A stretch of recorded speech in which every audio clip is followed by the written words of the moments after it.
Baksana Poyraz da orada.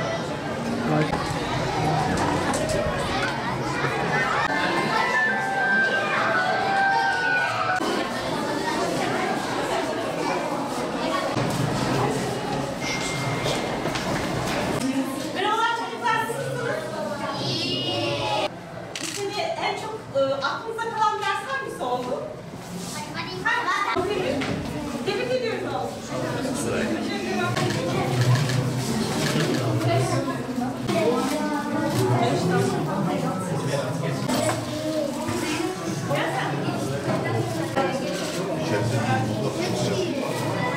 Evet, 2023-2024 eğitim öğretim yılının son döneminde çocuklarımızın karne heyecanına eşlik etmek istedik. Selahattin Eyüpi İlkokulumuzda yaklaşık 1000'in üzerinde öğrencimizin eğitim gördüğü okulumuzda onların karne heyecanına eşlik ettik. Onlar çok heyecanlı, onların heyecanını biz de paylaşıyoruz.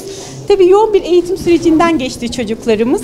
Özellikle geçen yıl depremsel, onun etkilerini gidermeye çalıştıkları yoğun bir eğitim dönemi oldu. Gerek öğrencilerimiz, gerek öğretmenlerimiz, gerek yöneticilerimiz yoğun bir şekilde çalıştılar. Yazı tatili hak ettiler. Ümit ediyoruz ki dinlenecekleri, kitap okuyacakları, kendini yeni döneme hazırlayacakları bir yaz tatili geçirirler. Tabii bilgili olmak güçtür. Biz de istiyoruz ki çocuklarımız her alanda, ilgi duydukları alanda kendilerini geliştirip geleceğe daha sağlam adımlarla basabilsinler. Ülkemizin geleceği çocuklarımız, onlardan çok şey bekliyoruz. Onları bu ülkeye emanet edeceğiz. O yüzden onları çok donanımlı yetiştirmek zorundayız. Hem ülkemiz için hem dünyanın kalkınması için onların topluca başarılı olmasına ihtiyacımız var. Umarım hem eğitim hayatlarında hem özel hayatlarında mutlu, huzurlu çocuklar yetiştirilmesine vesile oluruz.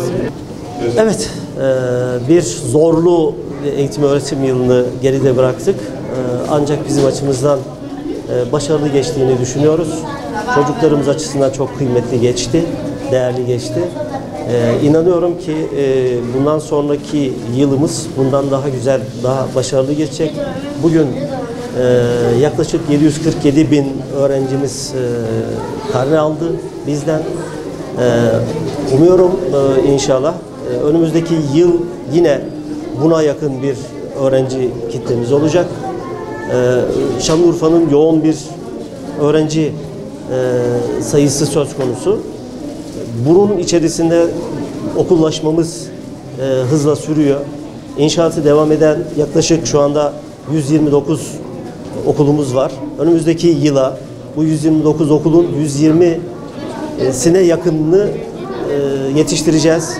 Onu eğitim öğretime kazandırmaya çalışacağız. Bu da Şanlıurfa'nın gelecek yıl eğitim öğretiminin daha kaliteli, daha iyi, daha ferah sınıflarda eğitim öğretim görülmesinin bir sonucu olarak ortaya çıkacaktır. Teşekkür ediyorum.